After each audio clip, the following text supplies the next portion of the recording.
سلفت عروسة المنوفية لما سألتها المذيعة عن اللي حصل، ردت وقالت إن القاتل سلفها نزل عليها ضرب بعد ما قتل مراته، ولما سألته ليه عملت فيا كده قال لها أنت السبب في كل ده. فلقيته بعدها نازل بمراته رايح بيها الشارع على توك توك، وتقريبا وقعت منه، فالناس بتقوله رايح فين؟ أنت مش هتتحرك بيها، احنا هنخليها هنا وهنجيب لها احنا الدكتور. فالناس جابوا لها دكتورين، دكتور الصيدلية ودكتور اسمه السيد الحبشي. الدكتور بتاع الصيدلية قال أنا مش هقدر أديها حاجة عشان الحمل، ودكتور السيد الحبشي ده اللي قال لهم بعدها أنا لبست وخرجت ومشوفتش حاجة تاني.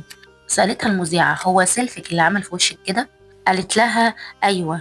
المذيعة قالت لها طب كان بيقول لك إيه وهو بيضربك؟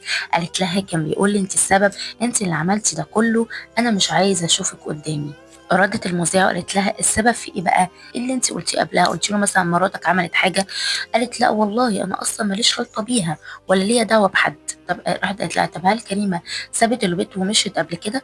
قالت لها سابته مرة ومشيت، قالت لي رايحة اجيب فطار وتاريها رايحة عند بيت اهلها، ولما حماتي جت من السوق حكت لها وهي اصلا مشيت من غير ما حد يعمل لها حاجة. لا والله بجد، انا بجد مش فاهمة هو ايه العيلة دي اللي كل حاجة ما شفتش وماليش دعوة وما اعرفش حاجة.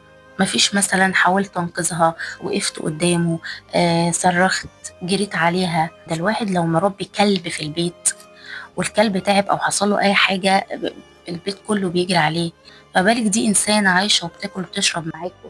واللي يوجع اكتر مش الاكل بس، اللي يوجع اكتر ان كلهم كانوا موجودين ومحدش حاول ينقذها. يا عيني الضحية كريمة كانت بتتألم وبتتعذب وهم بيتفرجوا عليها، دول ناس كفرة ويهود. ده راية وسكينة ما تجيش جنبكم حاجة. ليه بقينا نشوف الظلم ونعدي؟